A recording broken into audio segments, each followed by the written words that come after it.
Hi guys, कैसे हैं आप सभी लोग। जय हिंद, जय भारत। तो आज मैं आप लोगों को पढ़ाने वाला हूँ बायोमॉलिक्यूल्स, जैव अणु। जैव अणु क्या होते हैं। देखिए, जो इंटरमीडिएट्स में लास्ट चैप्टर है फर्स्ट पेपर में, वो लास्ट चैप्टर है आपका बायोमॉलिक्यूल्स। और ये बायोमॉलिक्यूल्स बहुत ही इंपॉर्टेंट चैप्टर है।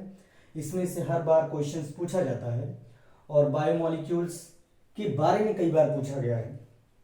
तो आज इसके बारे में पढ़ते हैं कि क्या होता है biomolecules.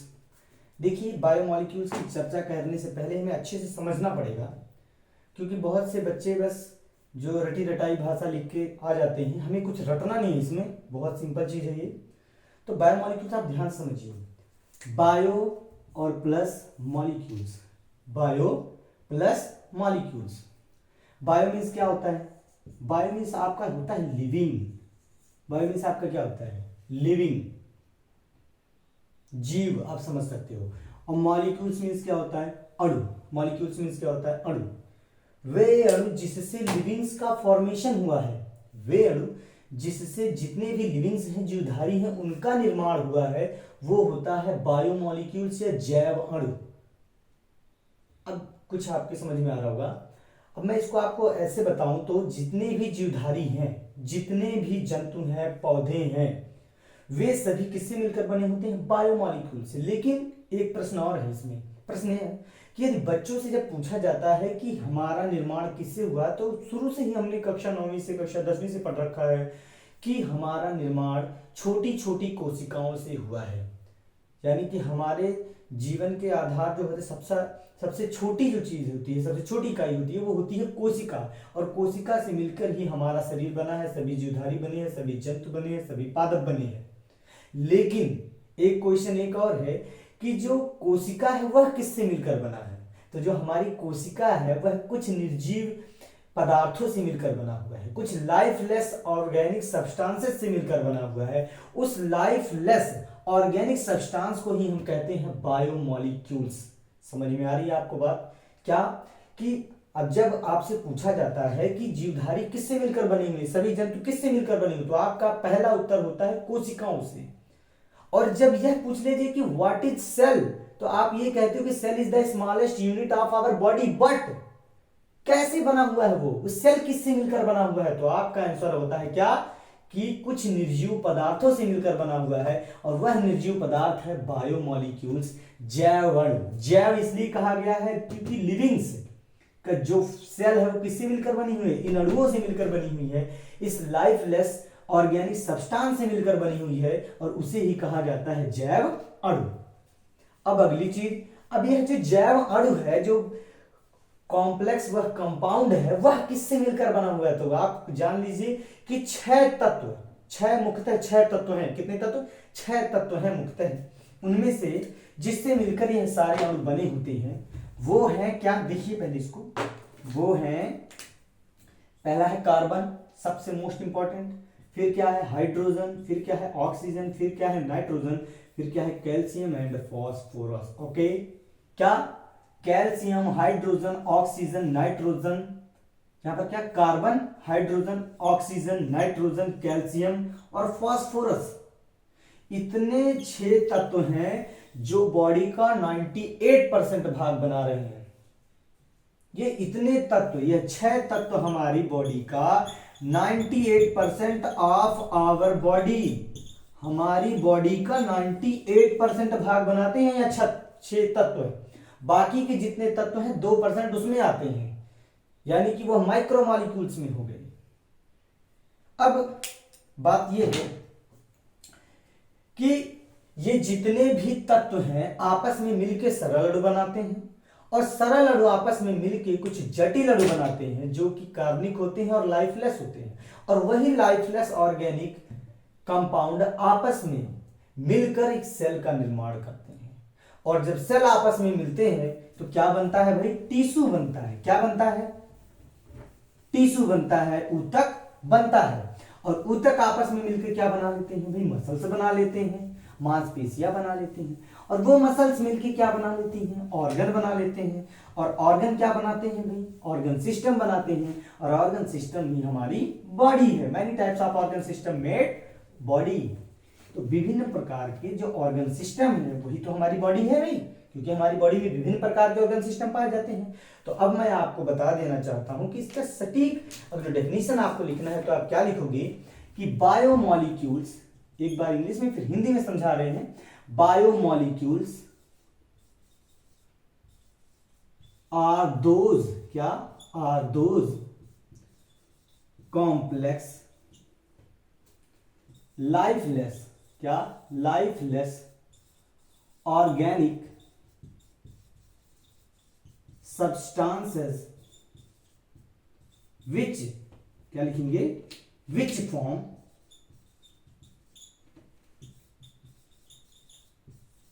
the basis of life, basis of life and are responsible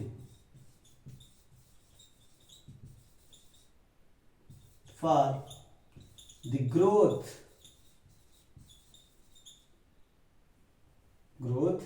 and the maintenance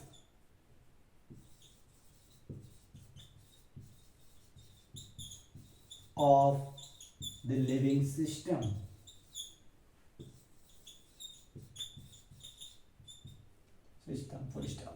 क्या है बायोमॉलिक्यूल, समझिए ध्यान से। Biomolecules are those complex lifeless organic substances which form the basis of life and are responsible for the growth and the maintenance of the living system. क्या कह रहा है, biomolecules वे complex निर्जीव कार्बनिक सब्सटेंस है, पदार्थ हैं, which forms the basis of life, जो जीवन का आधार बनाते हैं। क्या है बायोमॉलिक्यूल्स? बायोमॉलिक्यूल्स वह निर्जीव कार्बनिक पदार्थ हैं, वे निर्जीव अणु हैं जो जीवन का आधार बनाते हैं, जिससे पूरा बॉडी बना हुआ है, जिससे समझ सकते हो सेल जिससे मिलकर बना हुआ है। हमारे जीवन का यदि मान लिया जाए लिविंग सिस्टम का जो आधार होता है वह क्या होता है, यह जैव अणु होता है, जो कि रिस्पॉन्सिबल होता है, उत्तरदायी होता है फॉर द ग्रोथ के लिए, वृद्धि के लिए, एंड मेंटेनेंस और मेंटेनेंस के लिए ऑफ द लिविंग सिस्टम। जो लिविंग सिस्टम है, जो जीवधारी है, जीवधारी के वृद्धि, विकास और पोषण के लिए उत्तरदायी होते हैं, उन पदार्थों को हम कहते हैं बायोमॉलिक्यूल्स। समझ में आ गया होगा आपको क्या होते हैं बायोमॉलिक्यूल्स? बायोमॉलिक्यूल्स वे कार्बनिक निर्जीव अणु होते हैं जो जीवन का आधार बनाते हैं और जीवधारी के वृद्धि, विकास और पोषण के लिए उत्तरदायी होते हैं, वह पोषण के लिए भी उत्तरदायी होती हैं। अब इन जैव अणु का जो एग्जाम्पल है, आप तो सभी लोग बाकी में इन चीजों अच्छे से जानते हैं। क्या है? कार्बोहाइड्रेट्स, पहला तो ये हो गया सबसे इंपॉर्टेंट। फिर क्या है? विटामिन्स नहीं कहेंगे, आप कहोगे प्रोटीन्स, प्रोटीन्स, ठीक है। क्या है? कार्बोहाइड्रेट, प्रोटीन्स, और उसके बाद क्या आ गया? लिपिड्स। क्या कहोगे? लिपिड्स क्या बोले तो वसा, क्या बोलते हैं इसको? वसा। कार्बोहाइड्रेट, प्रोटीन, लिपिड्स हो गया, एंड लिपिड्स ये हो गया, एंड H2O जो वाटर है, यह भी तो जैव अणु ही है। ये जितनी चीजें हैं, क्या क्या? कार्बोहाइड्रेट है, प्रोटीन्स है, लिपिड्स है, और एक चीज और लिख दें, न्यूक्लिक एसिड। क्या? न्यूक्लिक एसिड एंड वाटर, क्या क्या समझेंगे आप लोग ध्यान से। H2O भी है ही, क्योंकि बिना H2O के बॉडी का फॉर्मेशन तो होता नहीं है, कि होगा? नहीं होगा। लेकिन आपको पढ़ना सिर्फ इतना है, इतना भी मिटा दीजिए। यह भी आप मान सकते हो, क्योंकि बॉडी का 60 to 90% भाग जो किससे मिलकर बना होता है? वाटर से ही मिलकर बना होता है। आपको पता होना चाहिए कि हमारी बॉडी का 60 to 90% सभी जीवधारियों में 60 से लेकर 90%, 60 से 90 तक परसेंटेज में हमारे बॉडी का फॉर्मेशन वाटर से ही होता है। तो क्या है? जो भी बायोमॉलिक्यूल्स हैं उनमें कौन कौन है? कार्बोहाइड्रेट्स हैं, प्रोटीन्स हैं, लिपिड्स हैं, न्यूक्लिक एसिड्स हैं। अब इसमें जो कार्बोहाइड्रेट्स हैं, specially is the compound of carbon, hydrogen and oxygen. समझ में आ रही बात? और यह ऊर्जा के मुख्य स्रोत होते हैं, जिससे हमें पोषण प्राप्त होता है, जिससे हमें ऊर्जा प्राप्त होती है, वो है कार्बोहाइड्रेट। प्रोटीन्स क्या है भाई? अब जो प्रोटीन्स होते हैं ये न्यूक्लिक एसिड से मिलकर बने होते हैं। अब यह प्रोटीन्स क्या करता है? प्रोटीन्स हमारा एक बॉडी बिल्डिंग मटेरियल है। बॉडी बिल्डिंग मटेरियल का मतलब हुआ हमारे शरीर में जो टूट फूट होती है, हमारे जो मांसपेशियों में टूट फूट होती है, उनका मरम्मत करने का कार्य करता है यह प्रोटीन्स। लिपिड्स भी ऊर्जा का ही स्रोत है, जिसे आप वसा के नाम से जानते हो, जो तेलीय पदार्थों में, मक्खन में, घी में, तेल में, इन सब पदार्थों में ज्यादातर मिलता है। और न्यूक्लिक एसिड क्या है भाई? न्यूक्लिक एसिड ही वह पदार्थ है, वह अनुवांशिक पदार्थ है जिसकी वजह से हमारे सारे लक्षण एक पीढ़ी से दूसरी पीढ़ी में जाते हैं, जिसको आप डीएनए और आरएनए के नाम से जानते हैं। तो डीएनए और आरएनए ही क्या है? न्यूक्लिक एसिड है। तो शायद आप लोगों को ये समझ में आ गया होगा कि बायोमोलिक्यूल्स क्या होते हैं। तो बायोमोलिक्यूल्स को आप रटी रटाई भाषा में ही नहीं समझेंगे, आप सीधा समझिए कि बायोमोलिक्यूल से ही सभी जीवों का निर्माण हुआ है। तो वह अणु, वह जटिल या कह सकते हो वह कार्बनिक निर्जीव अणु जिनसे जीवों का निर्माण हुआ है, जिससे सभी जीवधारी मिलकर बने हुए हैं, उन्हें हम कहते हैं बायोमोलिक्यूल्स। और यह बायोमोलिक्यूल्स ही हमारे पोषण के लिए, हमारे ग्रोथ के लिए, हमारे विकास के लिए उत्तरदायी है। हम ग्रोथ कब करते हैं? जब हमें ये बायोमोलिक्यूल्स उचित मात्रा में मिलते हैं तब। क्योंकि जब यह बायोमोलिक्यूल्स मिलते हैं, जो हम भोजन करते हैं, दाल चावल सब्जी जब हम खाते हैं, पाचन होता है, तो जो पाचन होने के बाद सरल पदार्थ बनते हैं उसमें ग्लूकोज वगैरह होते हैं। ये जो ग्लूकोज है उसका अवशोषण होता है हमारी छोटी आंत में, और छोटी आंत में अवशोषण होने के बाद में वह हम जाता है कहाँ? ब्लड में से होता हुआ कहाँ जाएगा? हमारी कोशिकाओं में जाएगा। और जब वह हमारी कोशिका में वह सरल पदार्थ घुल जाता है तो उसको हम कहते हैं एसाइमिलेशन, स्वांगीकरण। आप लोगों ने नाम सुना ही होगा, क्लास 10th में पढ़ा होगा स्वांगीकरण। और जब वह मिल जाता है कोशिकाओं में तो कोशिका का भी विकास होता है। और कोशिका का जो वृद्धि होती है एक लिमिट तक होती है, जब उसकी वृद्धि हो जाती है बाद में वह डिवीजन, उसमें डिवीजन होता है, और फिर डिवीजन होने के बाद में फिर वह दोबारा तैयार हो जाती है ग्रोथ करने के लिए। फिर एक लिमिट ग्रोथ होती है, फिर उसमें डिवीजन होता है। इस तरीके से हमारे शरीर में सेल्स का फॉर्मेशन होता है, और जैसे जैसे सेल्स की संख्या बढ़ती है हमारी बॉडी की ग्रोथ होती है, और बॉडी की ग्रोथ के साथ साथ हमारा वृद्धि भी हो रहा होता है। और वह किसकी वजह से होता है? बायोमोलिक्यूल्स की वजह से ही होता है। तो गाइस, आप लोगों को समझ में आ गया होगा। यदि मेरा यह वीडियो आपको अच्छा लगा हो, समझ में आया हो, तो वीडियो को लाइक भी करिएगा और शेयर भी करिएगा, और सब्सक्राइब करना तो बिल्कुल मत भूलिएगा।